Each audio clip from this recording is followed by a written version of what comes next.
Meio ambiente é tudo o que está à nossa volta. Isso abrange o ar, a água, todas as formas de vida, bem como todas as outras coisas que nos cercam.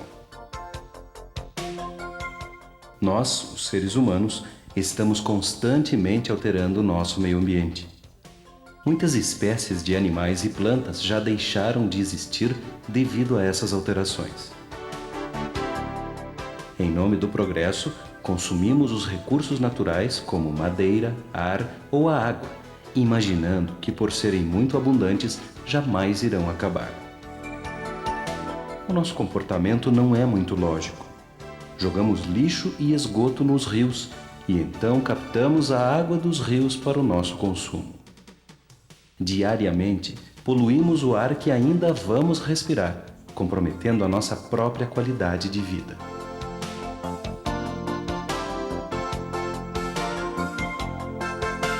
A responsabilidade de preservar o meio ambiente é de todos e de cada um. Hoje já não é admissível que uma pessoa, por irresponsabilidade ou por ignorância, prejudique o meio ambiente, que é de todos. O progresso trouxe os veículos e hoje nós dependemos deles para quase tudo. A quantidade em circulação aumenta a cada dia. Só no Brasil são fabricados 2 milhões de veículos por ano, ou seja, mais de 6 mil veículos novos por dia. Os veículos são agentes poluidores, porque para se locomoverem consomem o oxigênio do ar e combustíveis, devolvendo para o meio ambiente gases nocivos e fumaça. Além disso, as partes que se gastam, como os pneus, freios, o óleo lubrificante e o próprio veículo no final da vida útil, também trazem problemas para o meio ambiente.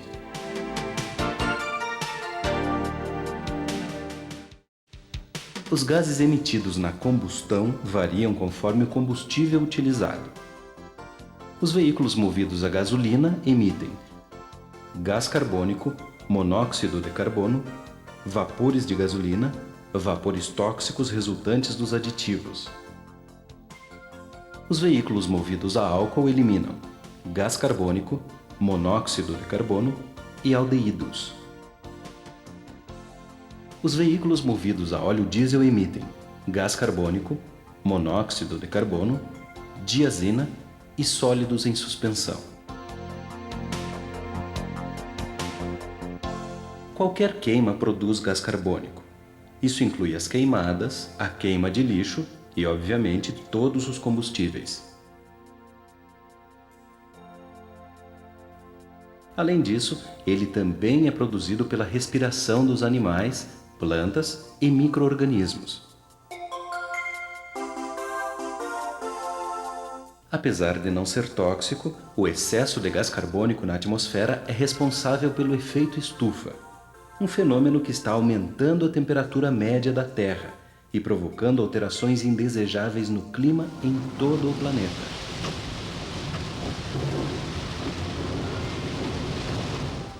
A poluição causada pelos veículos é muito prejudicial à saúde. O monóxido de carbono é um gás mortal e o pior é que não tem cor nem cheiro. Ele mata por asfixia química. Por isso, nunca deixe o motor ligado em locais de pouca ventilação. Os aldeídos e a diazina causam irritação, podendo causar ou agravar bronquites, asma, alergias respiratórias e outros. O gás natural, que ainda é pouco usado no Brasil, polui menos que os outros combustíveis. O biodiesel, que é um combustível renovável e biodegradável, produzido a partir de óleo vegetal ou animal, está sendo testado como alternativa para substituir o diesel à base de petróleo, poluindo menos o ambiente. Os veículos equipados com ar-condicionado carregam uma grave ameaça ao meio ambiente. É que o gás utilizado para refrigeração, na maioria das vezes, é o CFC, clorofluorcarbono, um gás que, quando escapa para o meio ambiente, causa uma imensa reação em cadeia, destruindo parte da camada de ozônio. Atualmente, este gás vem sendo substituído pelo HFC, hidrofluorcarbono, que não danifica a camada de ozônio. A camada de ozônio, como sabemos, é a responsável pela filtração dos raios ultravioleta, que são muito nocivos para a pele e estão diretamente ligados ao aumento da incidência de câncer da pele. Na indústria, a substituição por gases que não provocam este dano ainda vai algum tempo. Uma forte tendência para os próximos anos, dentro da indústria automobilística, é a presença cada vez maior dos motores elétricos, que não emitem gases e são muito silenciosos.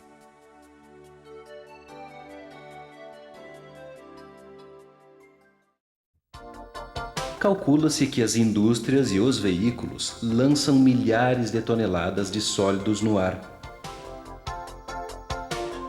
Sólidos em suspensão nada mais são que a popular fumaça. O maior motivo da emissão de fumaça dos veículos, principalmente os movidos a diesel, é a regulagem incorreta da mistura ar-combustível. Motores danificados com desgaste excessivo também produzem fumaça. É sua obrigação manter seu veículo em perfeito estado, e isso inclui mantê-lo regulado e dentro dos níveis aceitáveis de emissão de poluentes. As normas de proteção ambiental estão cada vez mais exigentes, por isso, os fabricantes estão produzindo motores cada vez mais eficientes e menos poluentes, utilizando equipamentos especiais que antigamente não existiam, como o catalisador e a injeção eletrônica.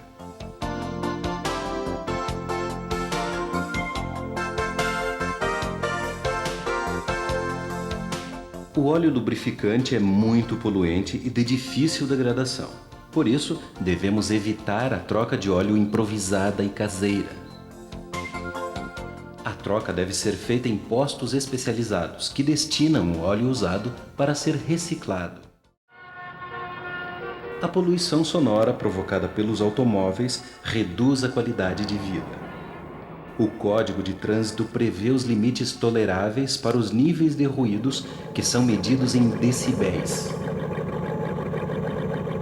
Os abusos mais comuns são os escapamentos fora do padrão ou danificados, a utilização inadequada da buzina, que deve ser usada com moderação, volume muito alto do equipamento de som.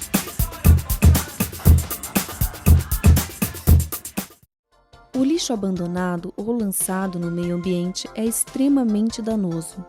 Os papéis levam de 2 a 4 semanas para se decompor e, neste meio tempo, entopem ralos e bueiros e denigrem a imagem de qualquer cidade. Lata, plástico e vidros levam séculos para se decompor e, por isso, devem ser destinados à reciclagem. Os pneus usados são uma séria ameaça à saúde e ao meio ambiente. Não vale a pena guardar pneus velhos e muito menos jogá-los em quintais ou terrenos. Nesse caso, eles vão contribuir para a proliferação de insetos transmissores de doenças. Hoje, algumas instituições se encarregam de fazer a coleta de pneus velhos para as indústrias de reciclagem de borracha, que vão transformá-los em tapetes, mantas de hipermeabilização e diversos outros produtos. O número de automóveis que sai de circulação anualmente é assustador. Este também é um problema sério. Na maioria das vezes, estas carcaças são simplesmente abandonadas ou vão para pátios de ferros velhos e desmanches, que aproveitam algumas peças. O restante fica apodrecendo lentamente durante anos. A solução correta nesse caso é a sucata. As partes metálicas voltam para as siderúrgicas, onde entram na composição de alguns tipos de aço.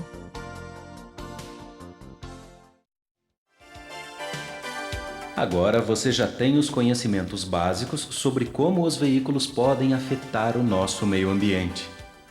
Às vezes, somos indiferentes a tudo isso, achando que mudar o nosso comportamento pouco ou nada irá contribuir. Ficamos esperando que as autoridades nos tragam grandes soluções para grandes problemas. E esquecemos que nossa conscientização é a base de qualquer mudança. As pequenas agressões que evitamos, quando somadas à conscientização das demais pessoas, trarão grandes resultados. Portanto, faça a sua parte.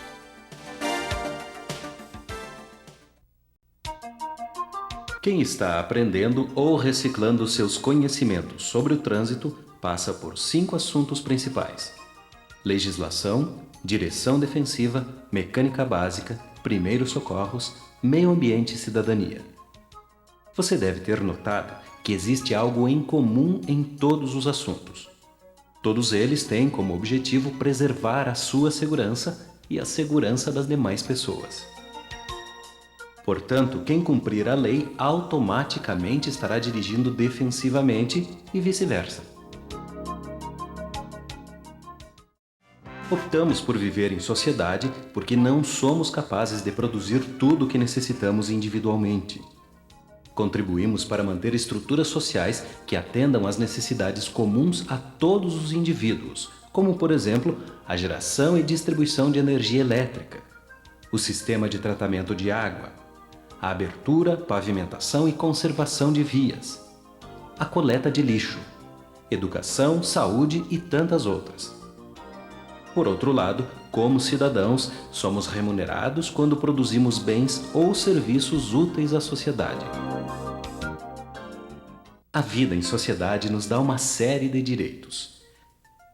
Direito a sermos respeitados como indivíduos, a escolhermos livremente as comunidades e os grupos que queremos integrar.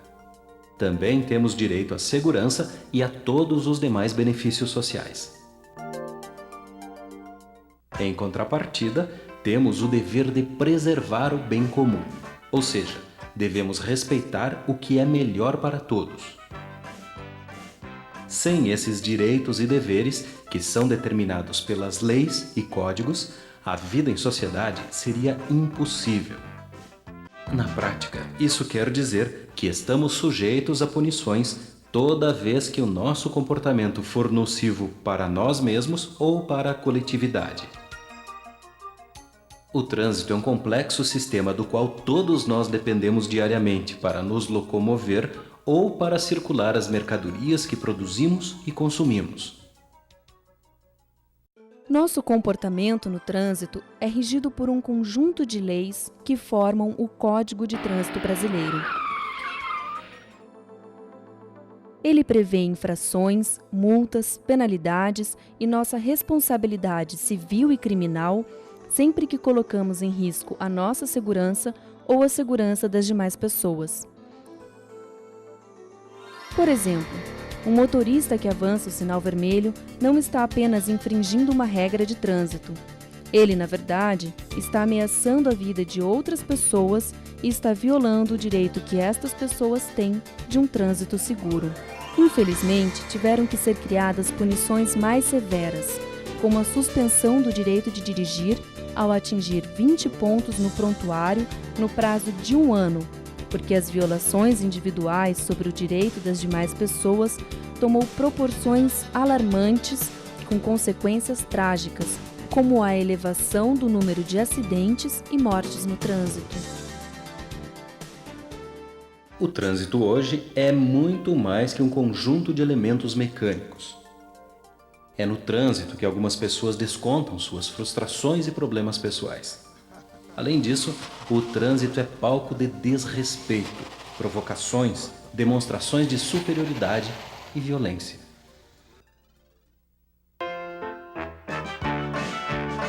Em primeiro lugar, devemos fazer uma autocrítica honesta do nosso comportamento ao volante, do nosso grau de agressividade e nossos hábitos. Só então poderemos abandonar reações automáticas, nocivas, ficar imunes a provocações e aceitar os nossos limites. Depois disso, será possível adotar um padrão de comportamento civilizado e aceitar as deficiências das outras pessoas.